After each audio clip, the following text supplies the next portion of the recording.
Teman-teman yang dirahmati Allah Subhanahu wa taala, satu hari Rasulullah sallallahu alaihi wasallam pernah menasihati para sahabat dengan satu kalimat pertanyaan. Nabi bertanya, "Ala unabbiukum bi khairi a'malikum wa azkaha 'inda malikikum wa arfa'iha fi darajatikum wa khairil lakum min infaqiz zahabi wal fiddah wa khairil lakum min an talqaw aduwakum fatadribu a'naqahum wa yadribu a'naqakum." Kata Nabi, "Wahai sahabat-sahabat, maukah kalian aku sampaikan amal yang paling baik untuk kalian?" Amal di sini pekerjaan, amal di sini perbuatan, amal di sini perkataan, semua yang berkaitan dengan aktivitas, baik itu lisan, kemudian berpikir, kemudian merasa, kemudian berbuat, kemudian berjalan, semuanya. Ala ukhbirukum bi khairi a'malikum, maukah kalian aku gambarkan, aku jelaskan, aku beritakan khairi a'malikum, amalan yang paling baik. Yang bisa kalian lakukan dengan lisan, maka menjadi lisan terbaik. Kalau kalian melakukannya dengan pikiran, maka itu menjadi pemikiran terbaik. Kalau kalian melakukannya dengan perasaan, maka itulah perasaan yang paling baik. Kalau kalian melakukannya dengan tangan, maka itulah perbuatan yang paling baik. Kalau kalian melakukannya dengan kaki, maka itulah perjalanan yang paling baik. Ala ukhbirukum bi khairi a'malikum, tahukah kalian amalan apa yang paling baik untuk kalian? Wa azkaha 'inda malikikum, dan di sisi Allah amalan itu adalah amalan yang paling suci. Arti yang paling suci tidak mungkin ditolak. Kadang-kadang kita berbuat sesuatu, ada yang diterima, ada yang ditolak ya. Karena innallaha thayyibun la yaqbalu illa thayyiba. Allah itu maha suci dan tidak menerima kecuali yang suci. Kadang-kadang kita mengucapkan kalimat sekian ratus kata, sebagian besarnya ditolak, hanya sebagian kecil saja diterima. Tapi amalan ini semuanya diterima. Kenapa? Wa azkaha 'inda malikikum, karena semuanya suci. Nanti kita lanjutkan hadis ini insyaallah setelah salat Isya. Barakallahu fikum. Baik, bismillahirrahmanirrahim. Teman-teman semuanya, kita lanjutkan sharing kita tentang tema zikir. Tadi saya menyampaikan satu hadis tentang ketika Nabi SAW bertanya kepada para sahabat tentang, bertanya dalam makna menawarkan kepada para sahabat, ala ukhbirukum, dalam riwayat yang lain, ala unabbiukum bi khairi a'malikum, maukah kalian aku sampaikan, aku kasih tahu amal yang paling baik yang bisa kalian lakukan, amal yang paling baik. Wa azkaha 'inda malikikum, dan kedudukannya di sisi Allah adalah amal ini adalah amal yang paling suci. Artinya udah pasti diterima oleh Allah, nggak ada yang tertolak sama sekali. Dan Allah suka banget dengan amal ini, karena disebut dengan suci berarti Allah suka, karena Allah maha suci, maha baik, maha sempurna dan mencintai kebaikan ataupun kesucian. Wa azkaha 'inda malikikum wa arfa'iha fi darajatikum, dan dia menjadi amal yang paling tinggi mengangkat derajat seseorang. Jadi kalau kita ngerasa hidup kita ini sering diremehin orang, kalau kita itu ngerasa kita tuh joker banget ya, tahu banget rasanya diremehin, dicela, dihina, nggak dianggap, apalagi dicuekin dan seterusnya, perlakuan-perlakuan merendahkan dari manusia, dan kita ingin dihargai nih. Kita pengen dimuliakan, kita pengen dianggap sama orang lain, sama teman kita, sama geng kita, sama masyarakat. Maka kata Nabi, wa arfa'iha fi darajatikum.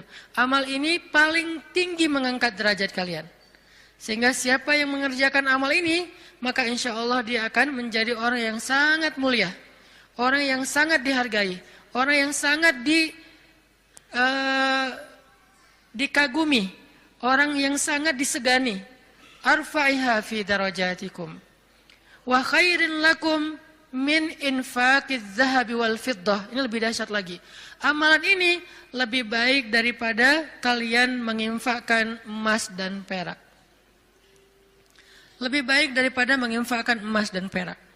Siapa di antara kita yang pernah sedekah emas 1 kilo? Nggak ada yang pernah, termasuk yang nanya. Mana pernah kita sedekah emas 1 kilo? Yang seharga sekarang berapa sekilo emas? Nggak jualan Ustaz. Berapa? Kurang lebih 700 juta? 600 ya? 600-an juta. Ternyata ada pedagang emas di belakang. Sekarang harga 1 kilo emas 600-an juta misalnya. Siapa dari kita yang pernah berinfak 600 juta dan itu berkali-kali dalam 1 hari? Bukan berkali-kali dalam setahun, berkali-kali dalam 1 hari. 1 kilo. Ntar siang, 1 kilo. Sore, infak, 1 kilo. Malam mau tidur, 1 kilo lagi. Sehari 5 kilo. Dan bahkan bisa puluhan kilo, ratusan kilo. Sehingga Nabi mengatakan, wa khairil lakum min infaqiz zahabi wal fiddah. Lebih baik bagi kalian, bukan sama, lebih baik daripada berinfak dengan emas dan perak. Makanya Nabi mengatakan, khairi a'malikum, sebaik-baik amal, sebaik-baik perbuatan. Wa khairil lakum, ini ada yang lebih dahsyat lagi. Wa khairil lakum min antalqau aduwakum fatadribu a'naqahum wa yadribu a'naqakum. Lebih baik bagi kalian daripada kalian pergi berperang untuk menghadapi musuh-musuh kalian. Menghadapi musuh-musuh Allah, menghadapi orang-orang yang kufar. Lebih baik daripada kalian berjihad, lalu kalian bertemu dengan musuh kalian, fatadribu a'naqahum, sehingga kalian menebas batang leher mereka, au yadribu a'naqahum, atau mereka yang akan menebas batang leher kalian. Apa maksudnya? Lebih baik daripada jihad dengan 2 kemungkinan. 1, menang dalam peperangan. 2, syahid dalam peperangan. Ternyata lebih baik daripada syahid, coba. Fatadribu a'naqahum wa yadribu a'naqakum. Kalian membunuh mereka atau mereka akan membunuh kalian. Ada 2 kemungkinan dalam peperangan kan? Kalau enggak menang seperti perang Badar, perang Ahzab dan yang lain-lainnya, atau kalian akan terbunuh dalam peperangan itu sebagai syuhada. Dan ini khairun, lebih baik daripada itu semua. Lebih baik daripada menang dalam peperangan jihad, atau lebih baik daripada syahid dalam peperangan jihad. Lalu para sahabat langsung menjawab dengan serentak, bala ya Rasulullah, tentu ya Rasulullah, amal apa ini? Kok dia bisa lebih baik dari semua perbuatan kami, dia lebih disukai oleh Allah, dia lebih tinggi derajat bagi yang melakukannya, dia lebih berharga daripada emas dan perak, dia lebih berharga, lebih mulia daripada menang dalam medan jihad, bahkan dia lebih istimewa daripada syahid dalam peperangan membela agama Allah. Bala ya Rasul, tentu ya Rasul, apa amalan yang istimewa ini? Nabi mengatakan, zikrullahi ta'ala, zikir kepada Allah subhanahu wa ta'ala. Ternyata sebegitu gampangnya. Sehingga Allah subhanahu wa ta'ala berkali-kali nanya kepada kita di surat Ar-Rahman, fabi ayyi ala'i rabbikuma tukadziban. Nikmat Tuhanmu yang mana yang kamu dustakan? Allah sudah memudahkan kalian dengan segala macam kebaikan untuk mendapatkan pahala, mendapatkan ridha Allah, mendapatkan ampunan Allah, yang puncaknya mendapatkan surga Allah Subhanahu wa taala. Udah banyak dan Allah mudahkan. Pengen masuk surga? Mudah. Pengen diampunin semua dosa sampai dari sejak kita balik, yang kita sering berbuat dosa awal-awal kita balik itu yang paling gede apa? Ninggalin sholat ya. Karena kita baru sadar sholat kan akhir-akhir ini. Padahal kewajiban kita sholat itu udah di usia 10 tahun. Yang kata Nabi kalau nggak sholat disuruh pukul anak usia 10 tahun. Artinya ada ketegasan dalam pelaksanaan sholat di usia 10 tahun. Usia 11 tahun, 12 tahun kita masih kelas 5, kelas 6 SD, kita sering banget ninggalin sholat. Gimana caranya sholat yang begitu besar pahala atau begitu besar dosanya kalau ditinggalkan bisa dihapuskan oleh Allah? Apakah kita harus jungkir balik sholat yang sebanyak-banyaknya? Enggak mudah bagi Allah. Ternyata semua kebaikan di sisi Allah itu Allah beri dengan cara mudah. Bahasanya Ar-Rahman, pemurah, dimurahin sama Allah. Allah murahin. Mau surga? Murah. Padahal surga itu mahal. Kata Nabi, ala sil'atallahi hiyal ghaliyah, ala sil'atallahi hiyal jannah. Bukankah harta Allah itu mahal dan harta Allah itu adalah surga?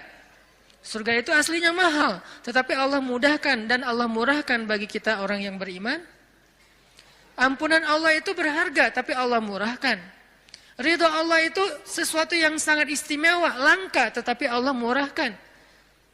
Jadi termasuk dengan ibadah ini, zikir yang begitu mudah, zikir yang begitu ringan, zikir yang begitu yang santai, nggak perlu modal untuk berzikir.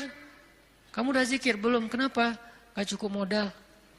Gak ada orang yang gak berzikir gara-gara kurang modal. Kalau kurang modal untuk kayak bisnis, wajar. Justru mencari dunia itu mahal dan susah. Modalnya gede, hasilnya belum tentu. Itu juga pengorbanannya berdarah-darah. Belum lagi nanti dizolimin, dikerjain, ditipu orang. Setelah sekian lama baru dapat, udah tua. Itulah dunia. Susah banget ngedapetinnya. Ngerasain gak susah banget ngedapetin dunia? Ngedapetin dia, susah kan? Susah banget. Perjuangannya, ya Allah, luar biasa.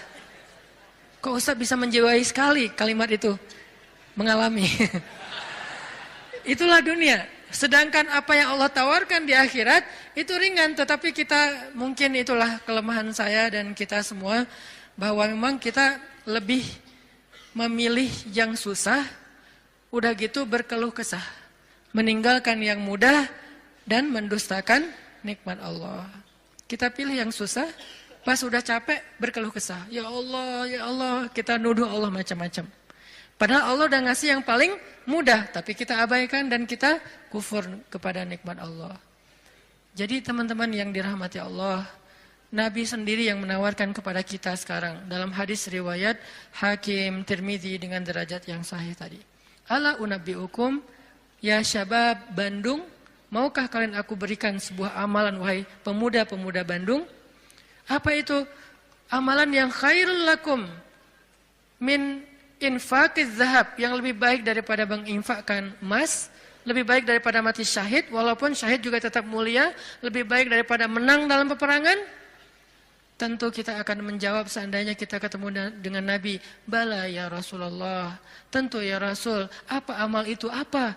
Dan kita mengatakan bala bukan dengan kalimat cuek, bukan dengan kalimat boleh sih, apa nih Rasul, enggak gitu. Kita ngomongnya itu bala dalam bahasa Arab sesuatu yang kayak antusias banget. Kalau mereka nggak antusias, mereka nggak akan bilang bala. Mereka bilang bala ya Rasulullah, artinya antusias. Sehingga kita menjiwai hadis ini, walaupun kalimat hadis ini nggak terlalu panjang, cuma satu kalimat pendek yang kalau dibaca kurang dari 5 menit selesai. Tapi menjiwainya, memahaminya itu butuh waktu sampai kita bisa benar-benar senang dengan nasihat dari Nabi ini. Bukankah banyak orang cari nasihat jauh-jauh ya? Sekarang yang ngasih nasihat Nabi langsung. Sehingga kita mengatakan, bala ya Rasul, apa itu ya Rasul, apa amalan itu? Saya pengen dapat semua kebaikan yang Nabi katakan tadi. Lebih dari ini, lebih dari ini, lebih dari ini. Dan Allah sangat suka dengan amal itu. Otomatis Allah suka dengan orang yang beramalnya. Zikrullah, kata Nabi, mengingat Allah, berzikir kepada Allah. Makanya itulah kenapa Allah Subhanahu wa taala berfirman di surat Al-Ahzab yang tadi kita baca. Ya ayyuhalladzina amanu uzkurullaha dzikran katsira wasabbihuhu bukratan wa asila. Wahai orang yang beriman, ingatlah Allah, berzikirlah kepada Allah dengan zikir yang sebanyak-banyaknya. Kenapa? Karena zikir itu ringan. Allah nggak nyuruh kepada kita sesuatu yang berat. Allah belum bilang jahidul kuffar, perangilah orang-orang kufur. Allah baru mengatakan anfiqu min amwalikum, sedekahkan harta kalian, min amwalikum, sebagian dari harta kalian. Enggak. Itu mungkin buat kita masih butuh waktu belajar. Sekarang Allah mengatakan uzkurullaha dzikran katsira, ingatlah Allah, sebutlah Allah, zikirlah kepada Allah sebanyak-banyaknya. Kenapa? Lebih baik dari semua tawaran-tawaran yang itu. Allah kalau nawarin kita untuk jihad, kemungkinan besar kita akan mencari-cari alasan. Dan orang yang mencari-cari alasan dari kewajiban berjihad apabila sudah wajib, maka dia udah jelas sifat kemunafikannya. Baca nanti di ayat-ayat tentang jihad, surat At-Taubah, surat Al-Anfal, termasuk surat Al-Ahzab, ada banyak cerita-cerita tentang jihadnya Nabi, dan sebagian besar orang yang menolak atau mencari alasan untuk enggak ikut sama Nabi, itu tuh udah pasti terlihat jelas kemunafikan pada diri mereka. Sehingga Allah menggolongkan mereka termasuk orang munafik. Allah marah kepada mereka sehingga menyebutkan dengan kalimat kabura maqtan indallah. Allah marah sekali dengan kata-kata mereka. Di dalam surat yang lain dikatakan mereka itu termasuk orang-orang yang pendusta. Mereka bilang inna buyutana aurah, rumah kami sedang ada banyak masalah ya Rasul, mohon maaf kali ini enggak bisa ikut. Yang lain mengatakan anak saya sakit ya Rasul, maaf nggak bisa ikut. Yang lain mengatakan saya kurang enak badan ya Rasul, maaf nggak bisa ikut. Semua alasan yang mereka katakan, Nabi hanya bilang ya sudah. Tapi Allah mengatakan aku tahu isi hati mereka dan mereka orang munafik. Berat soalnya perintah jihad itu berat. Alhamdulillah kita di Indonesia nggak ada kewajiban berjihad soalnya penjajah kita sudah pergi dan diusir oleh